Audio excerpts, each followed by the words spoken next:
الحمد لله خالق الإنس والجان، الصلاة والسلام على النبي العدنان وعلى آله وصحبه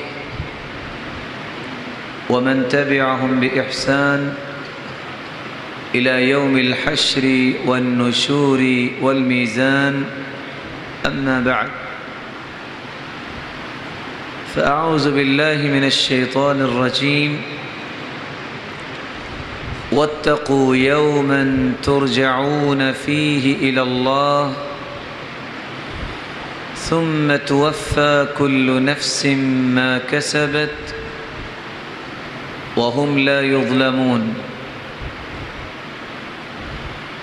انتہائی لائق عزت تکریم سامعین محترم،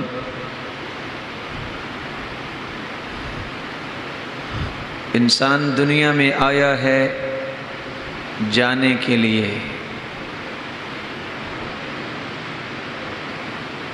انسانی زندگی کا سفر آخر ایک نہ ایک دن ختم ہو جاتا ہے. کھربوں کی تعداد میں لوگ آئے اور چلے گئے. ہم بھی آج اس دنیا میں موجود ہیں، ہم نے بھی اللہ کے پاس جانا ہے.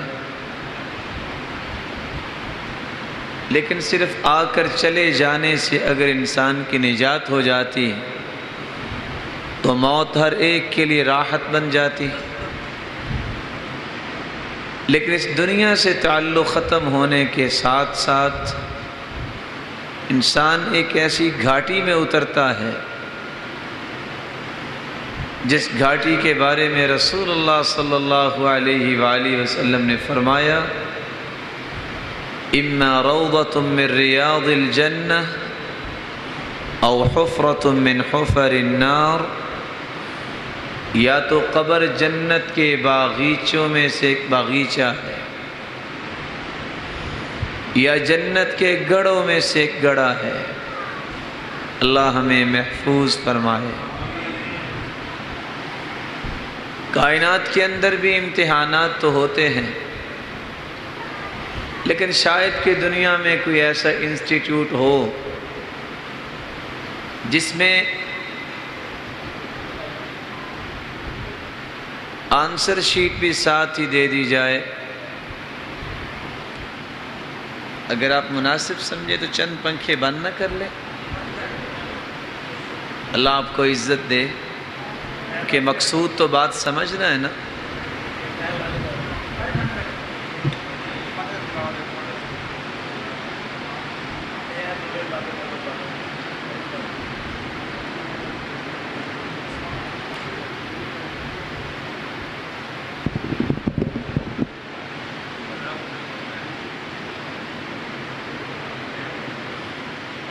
رسول اللہ صلی اللہ علیہ وآلہ وسلم نے جو دین دنیا میں پیش کیا ہے، اس دین کے اندر ہر چیز روشن ہے. لیلھا کنہارھا. سرتاج رسل فرماتے ہیں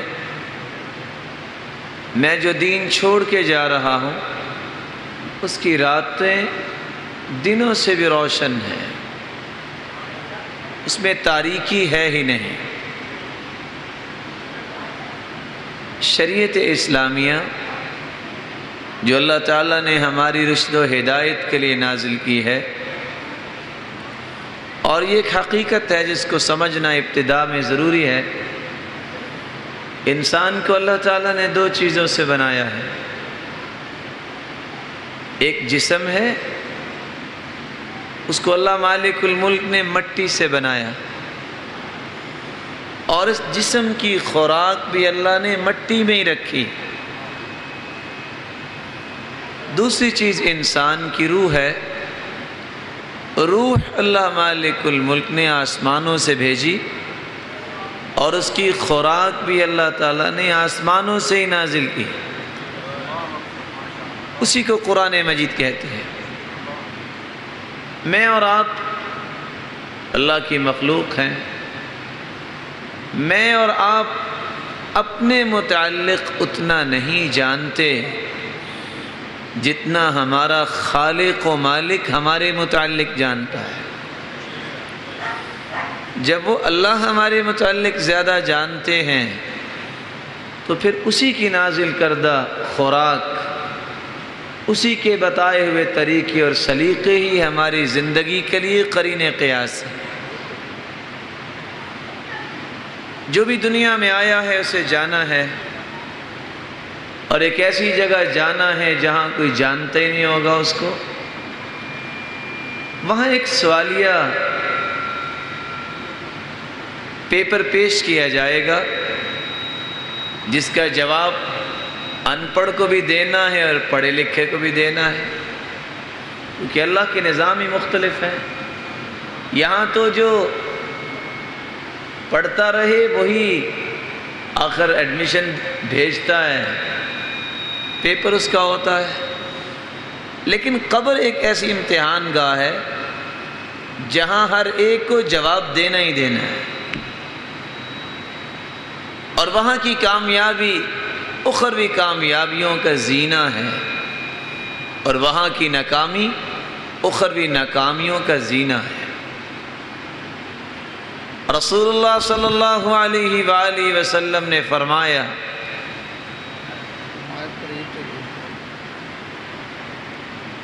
اذا وضع المیت فی القبر وتولى عنه اصحابه، جب کسی مرنے والے کو قبر میں رکھ دیا جاتا ہے، دفنا کے لوگ واپس آ جاتے ہیں، اتاہ ملکان اسودان ازرقان، دو فرشتے آ جاتے ہیں، انیابہما مثل صیاص البقر،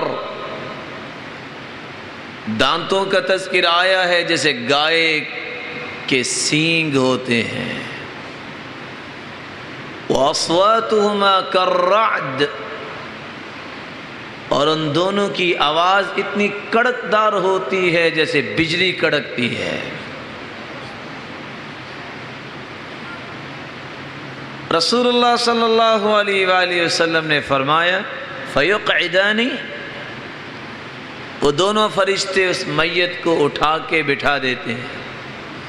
صحیح بخاری کی 1373 نمبر روایت سوچ کے پڑھنے والی ہے۔ فَيَقُولَانِ لَهُ مَن رَّبُّكَ، دونوں فرشتے سوال کرتے ہیں بتاؤ تیرا رب کون ہے۔ کافر سے بھی سوال ہے اور منافق سے بھی سوال ہے اور مومن سے بھی سوال ہے۔ کافر اپنا جواب دیتا ہے، مومن اپنا جواب دیتا ہے۔ دوسرا سوال فرشتے کرتے ہیں، ما دینک، تیرا رب کون ہے اور تیرا دین کیا تھا۔ تیسرا سوال، ماذا تقول في هذا الرجل الذي بعث فيكم،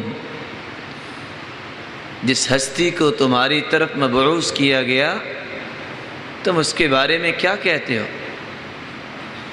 یہ 3 سوال ہیں جس کا جواب دینا ہی دینا ہے، لیکن یاد رکھنا یہ جواب وہ دے سکے گا، اپنے رب کے بارے میں وہ صحیح بیان دے گا جس نے دنیا میں اپنے رب کا تعارف کیا ہوگا۔ سرتاج رسول محمد الرسول اللہ صلی اللہ علیہ وآلہ وسلم کے متعلق صحیح جواب وہ دے سکے گا جس نے اس ہستی بے مثال کی معرفت حاصل کی ہوگی۔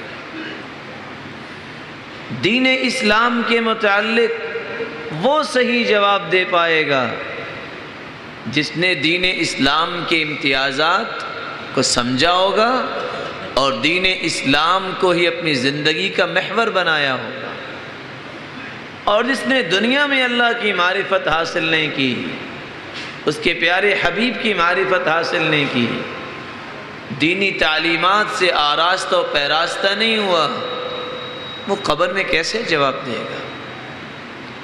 تو آئیے آج کی اس مجلس میں ہماری گفتگو کا محور ہے قبر کی تیاری کیسے کی جائے۔ قبر کی تیاری کے لیے سب سے پہلا سوال من ربک، تیرا رب کون ہے؟ اپنے رب کا تعارف کیجئے۔ ما دینک، دین کون سا تھا تیرا؟ اپنے دین کے متعلق معلومات حاصل کیجئے۔ ماذا تقول فی هذا الرجل الذي بعث فیکم، بتاؤ جس ہستی کو آپ کی طرف بھیجا گیا اس ہستی کے بارے میں تیرے تصورات کیا تھے؟ سب سے پہلے اللہ مالک الملک کا تعارف۔ مومن کہے گا ربی اللہ، میرا رب اللہ ہے۔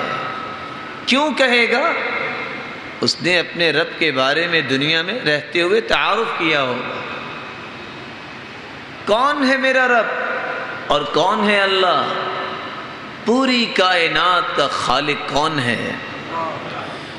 اللہ خالق کل شیء